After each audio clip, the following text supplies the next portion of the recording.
ಪ್ರಧಾನಿ ನರೇಂದ್ರ ಮೋದಿ ಅವರ ಪಟ್ಟಾಭಿಷೇಕ ಆಗ್ತಾ ಇದ್ದ ಹಾಗೆ ಇವತ್ತು ಕ್ಯಾಬಿನೆಟ್ನ ಮೀಟಿಂಗ್ ಅನ್ನು ಕರೆಯಲಾಗಿತ್ತು. ಅಲ್ಲಿ ಖಾತೆ ಹಂಚಿಕೆಯ ವಿಚಾರಕ್ಕೆ ಸಂಬಂಧಪಟ್ಟಂತೆ ನಿರ್ಧಾರವನ್ನು ತೆಗೆದುಕೊಳ್ಳಲಾಗಿದೆ.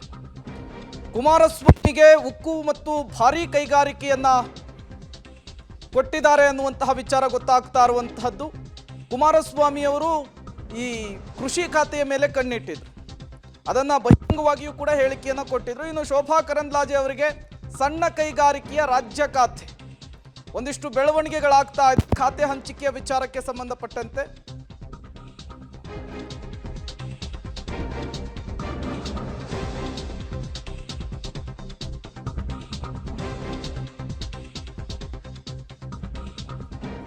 ಶೋಭಾ ಕರಂದ್ಲಾಜೆ ಮತ್ತು ಕುಮಾರಸ್ವಾಮಿ ಅವರಿಗೆ ಯಾವ್ಯಾವ ಖಾತೆ ಅನ್ನೋದರ ಡೀಟೇಲ್ಸ್ ಅನ್ನು ನೀವು ಗಮನಿಸ್ತಾ ಇದ್ದೀರಿ. ಶೋಭಾ ಕರಂದ್ಲಾಜೆ ಅವರಿಗೆ ಸಣ್ಣ ಕೈಗಾರಿಕೆಯ ರಾಜ್ಯ ಖಾತೆ, ಕುಮಾರಸ್ವಾಮಿ ಅವರಿಗೆ ಉಕ್ಕು ಮತ್ತು ಭಾರೀ ಕೈಗಾರಿಕೆಯ ಖಾತೆಯನ್ನ ಕೊಡಬಹುದು ಅನ್ನುವಂತಹ ಲೆಕ್ಕಾಚಾರ ಇರುವಂಥದ್ದು. ಇನ್ನೇನು ಕೆಲವೇ ಕ್ಷಣಗಳಲ್ಲಿ ಅಧಿಕೃತವಾದಂತಹ ಖಾತೆ ಹಂಚಿಕೆಯ ಪಟ್ಟಿ ಬಿಡುಗಡೆ ಆಗುತ್ತೆ. ಅದಕ್ಕೂ ಮೊದಲೇನೆ ಸಂಭಾವಿತವಾಗಿ ಯಾರ್ಯಾರಿಗೆ ಯಾವ್ಯಾವ ಖಾತೆ ಸಿಗಬಹುದು ಅಂತೇಳಿ ಉನ್ನತ ಮೂಲಗಳಿಂದ ಮಾಹಿತಿ ಸಿಗ್ತಾ ಇರುವಂಥದ್ದು. ಈಗಾಗಲೇ ಕ್ಯಾಬಿನೆಟ್ನಲ್ಲಿ ಒಂದು ತೀರ್ಮಾನಕ್ಕೆ ಬರಲಾಗಿದೆ. ಯಾರ್ಯಾರಿಗೆ ಯಾವ್ಯಾವ ಖಾತೆ ಅನ್ನೋದನ್ನ ನಿರ್ಧರಿಸಲಾಗಿದೆ. ಅದು ರಾಷ್ಟ್ರಪತಿ ಭವನವನ್ನ ತಲುಪಿಯಾಗಿದೆ. ಇನ್ನೇನು ಕೆಲವೇ ಕ್ಷಣಗಳಲ್ಲಿ ಅಂತಿಮ ಪಟ್ಟಿ ಹೊರಬೀಳುತ್ತೆ, ಯಾರ್ಯಾರಿಗೆ ಯಾವ್ಯಾವ ಖಾತೆ ಅಂಥೇಳಿ. ಈ ಬೆನ್ನಲ್ಲೇ ಇವರಿಗೆ ಇಂತಿಂತಹದ್ದೇ ಖಾತೆ ಅನ್ನುವಂತಹ ವಿಚಾರಗಳು ಕೂಡ ಮುನ್ನೆಲೆಗೆ ಬರ್ತಾ ಇದೆ. ನಿರಂತರವಾಗಿ ಗೆದ್ದುಕೊಂಡು ಬರ್ತಾ ಇರುವಂತಹ ಶೋಭಾ ಕರಂದ್ಲಾಜೆ ಅವರಿಗೆ ಈ ಬಾರಿಯೂ ಕೂಡ ಜಾಕ್ಪಾಟ್ ಹೊಡೆದಿತ್ತು. ಮೋದಿ ಕ್ಯಾಬಿನೆಟ್ನಲ್ಲಿ ಸ್ಥಾನ ಸಿಕ್ಕಿತ್ತು. ಈಗ ಅವರಿಗೆ ಸಣ್ಣ ಕೈಗಾರಿಕೆಯ ರಾಜ್ಯ ಖಾತೆಯನ್ನ ಕೊಡಲಾಗಿದೆ ಅನ್ನುವಂತಹ ವಿಚಾರ ಮುನ್ನೆಲೆಗೆ ಬರ್ತಾ ಇದೆ. ಇನ್ನು ಮಾಜಿ ಸಿಎಂ ಎಚ್.ಡಿ. ಕುಮಾರಸ್ವಾಮಿ ಅವರು 3 ಬಾರಿ ಸಂಸದರಾಗಿ ಆಯ್ಕೆಯಾಗಿದ್ರು. ಈ ಬಾರಿ ಅವರು NDA ಮೈತ್ರಿಕೂಟದ ಭಾಗವಾಗಿದ್ದಾರೆ. ಅವರಿಗೆ ಉಕ್ಕು ಮತ್ತು ಬೃಹತ್ ಕೈಗಾರಿಕೆಯ ಖಾತೆಯನ್ನ ಕೊಡಬಹುದು ಅನ್ನುವಂತಹ ವಿಚಾರ ಮುನ್ನೆಲೆಗೆ ಬಂದಿರುವಂಥದ್ದು. 2 ಬಾರಿ ರಾಜ್ಯದ ಸಿಎಂ ಆಗಿ ಅಧಿಕಾರವನ್ನು ನಡೆಸಿರುವಂತಹ ಅನುಭವವಿದೆ.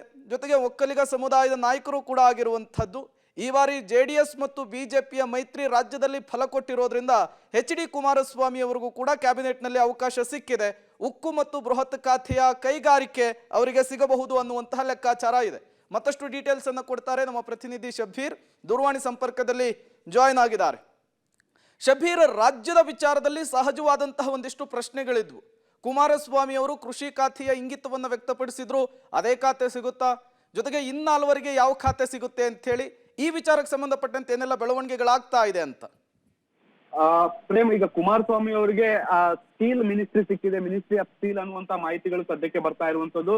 ಇನ್ನು ಶೋಭಾ ಕರಂದ್ಲಾಜೆ ಅವರಿಗೆ, ಅವರು ರಾಜ್ಯ ಖಾತೆ ಮಂತ್ರಿ ಆಗಿದ್ರು, ಅವರಿಗೆ MSME ಅಂದ್ರೆ ಸೂಕ್ಷ್ಮ ಮಧ್ಯಮ ಮತ್ತೆ ಸಣ್ಣ ಕೈಗಾರಿಕೋದ್ಯಮದ ಖಾತೆ ಕೂಡ ಅವರಿಗೆ ಸಿಕ್ಕಿದೆ ಅನ್ನುವಂತ ಮಾಹಿತಿಗಳು ಕೂಡ ಬರ್ತಾ ಇದಾವೆ. ಇನ್ನು ನಿರ್ಮಲಾ ಸೀತಾರಾಮನ್ ಹಣಕಾಸು ಸಚಿವರಾಗಿ ಮುಂದುವರಿತಾರೆ ಅನ್ನುವಂತ ಮಾಹಿತಿಗಳು ಕೂಡ ಬರ್ತಾ ಇರುವಂತದ್ದು. ಇನ್ನು ಪ್ರಹ್ಲಾದ್ ಜೋಶಿ ಅವರು ಮತ್ತೆ ವಿ ಸೋಮಣ್ಣ ಅವರಿಗೆ ಯಾವ ಖಾತೆ ಅನ್ನುವಂಥದ್ದು ಇನ್ನೂ ಕೂಡ ಗೊತ್ತಾಗಿಲ್ಲ. ಇನ್ನೇನು ಕೆಲವೇ ಕ್ಷಣಗಳಲ್ಲಿ ಅದರ ಮಾಹಿತಿ ಕೂಡ ಲಭ್ಯ ಆಗುವಂತ ಸಾಧ್ಯತೆಗಳಿದಾವೆ. ಪ್ರೇಮ್, ಶಬ್ಬೀರ್, ಎಚ್.ಡಿ. ಕುಮಾರಸ್ವಾಮಿ ಅವರು ಕೃಷಿ ಖಾತೆ ಮೇಲೆ ಕಣ್ಣಿಟ್ಟಿದ್ರು. ಕೃಷಿ ವಲಯದ ಮೇಲೆ ನನಗೆ ಆಸಕ್ತಿ ಇದೆ, ನಾನೊಬ್ಬ ಕೃಷಿಕ ಅನ್ನುವಂತಹ ವಿಚಾರವನ್ನು ಕೂಡ ಪ್ರಸ್ತಾಪ ಪಡಿಸಿದ್ರು. ಈಗ ಅವರಿಗೆ ಉಕ್ಕು ಮತ್ತು ಬೃಹತ್ ಕೈಗಾರಿಕೆ ಜಾಕ್ಪಾಟ್ ಅಂತ ಹೇಳಬಹುದಾ, ಹೇಗೆ ಅಂತ? ಖಂಡಿತವಾಗ್ಲು ಕುಮಾರಸ್ವಾಮಿ ಅವರು ಕೃಷಿ ಬಗ್ಗೆ ಹೆಚ್ಚು ಆಸಕ್ತಿ ಇರುವಂತ ಹಿನ್ನೆಲೆಯಲ್ಲಿ ಕೃಷಿ ಖಾತೆ ಸಿಕ್ಕರೆ ಒಳ್ಳೇದು ಅನ್ನುವಂತ ನಿಟ್ಟಿನಲ್ಲಿ ಅವರು ಇಂಗಿತವನ್ನ ವ್ಯಕ್ತಪಡಿಸಿದ್ರು. ಆದ್ರೆ ನಾವು ಮೊದಲಿಂದಲೂ ಕೂಡ ಹೇಳ್ತಾ ಇದ್ವಿ, ಕೆಲವೊಂದಿಷ್ಟು ಪ್ರಮುಖ ಖಾತೆಗಳನ್ನ ಬಿಜೆಪಿ ತನ್ನಲ್ಲೇ ಉಳಿಸ್ಕೊಳ್ಳುವಂತ ಸಾಧ್ಯತೆಗಳಿದೆ ಅನ್ನುವಂತ ಮಾತನ್ನ ಹೇಳಿದ್ವಿ.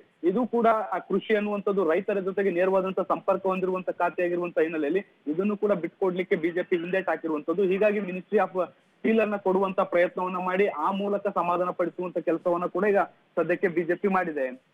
Prem, okay, thank you Shabbir ತಮ್ಮೆಲ್ಲ ಮಾಹಿತಿಗಾಗಿ. ಈಗಾಗಲೇ ಕ್ಯಾಬಿನೆಟ್ನ ಮೀಟಿಂಗ್ನಲ್ಲಿ ಖಾತೆ ಹಂಚಿಕೆಯ ವಿಚಾರಕ್ಕೆ ಮಹತ್ವದ ನಿರ್ಧಾರವನ್ನು ತೆಗೆದುಕೊಳ್ಳಲಾಗಿದೆ. ಅಲ್ಲಿ ತೆಗೆದುಕೊಂಡಂತಹ ನಿರ್ಧಾರ, ಖಾತೆ ಹಂಚಿಕೆಯ ವಿಚಾರವನ್ನು ಈಗ ರಾಷ್ಟ್ರಪತಿ ಭವನಕ್ಕೆ ಕಳುಹಿಸಿಕೊಡಲಾಗಿದೆ. ಇನ್ನೇನು ಕೆಲವೇ ಕ್ಷಣಗಳಲ್ಲಿ ಅಧಿಕೃತವಾದಂತಹ ಖಾತೆ ಪಟ್ಟಿ ಬಿಡುಗಡೆಯಾಗುತ್ತೆ. ಯಾರ್ಯಾರಿಗೆ ಯಾವ್ಯಾವ ಸ್ಥಾನವನ್ನು ಕೊಡಲಾಗಿದೆ, ಯಾವ್ಯಾವ ಖಾತೆಯನ್ನು ಹಂಚಿಕೆ ಮಾಡಲಾಗಿದೆ ಅನ್ನುವಂತಹ ಅಧಿಕೃತ ಪಟ್ಟಿ ಇನ್ನೇನು ಕೆಲವೇ ಕ್ಷಣಗಳಲ್ಲಿ ರಿಲೀಸ್ ಆಗುತ್ತೆ. ಈಗ ಸಿಗ್ತಾ ಇರುವಂತಹ ಮಾಹಿತಿಯ ಪ್ರಕಾರ ಎಚ್.ಡಿ. ಕುಮಾರಸ್ವಾಮಿ ಅವರಿಗೆ ಕ್ಯಾಬಿನೆಟ್ ದರ್ಜೆಯ ಉಕ್ಕು ಮತ್ತು ಬೃಹತ್ ಕೈಗಾರಿಕೆಯ ಖಾತೆಯನ್ನು ಕೊಟ್ಟಿದ್ದಾರೆ ಅನ್ನುವಂತಹ ವಿಚಾರ ಮುನ್ನೆಲೆಗೆ ಬರ್ತಾ ಇರುವಂಥದ್ದು.